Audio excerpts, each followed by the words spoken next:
What is it like to have a color scientist who you can reach out to and collaborate with as needed? Like, what do you guys do together? How do you work together? I mean, I think like in a way, if you can speak the same language, I'm not talking French and English.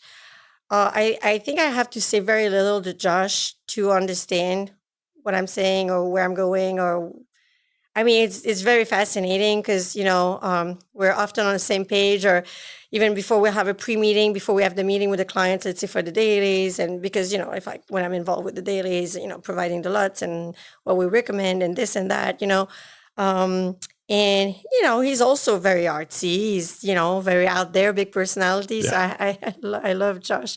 Um, so I don't know. It's like we develop our own language. He knows how I like to work.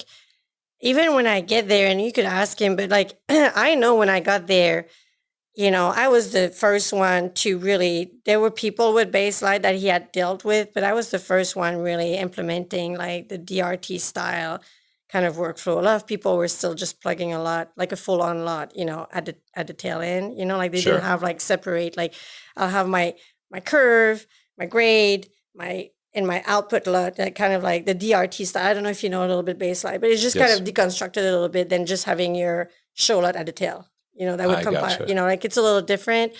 So it's, I don't know if I explain it right, but like people were basically, you could be just like all across, just let's say, there'd be like no color journey. It'd be like, it'd be like, let's say log and then output. So more of like a display referred, like just grading everything to the display by hand? Yes. Okay. Yes. So that's kind of like a lot of people workflow. Yes. So when I came in, I was, so like he had to scratch his head at the beginning. He had to come up with because he had to create these DRT, which is what's fascinating with the DRT is like you have this curve and then on the output, you just say where you're going and it does it all for you, right? Like that's the color journey. It just like maps everything. You don't have to change your LUT for everything that you're going to do. You just have this. You flip your output. You just flip your output and it knows how to map everything. So, but when I got there, they didn't do that. So like, I remember like at the beginning, it was like a little frustrating and we might have butt head a little bit.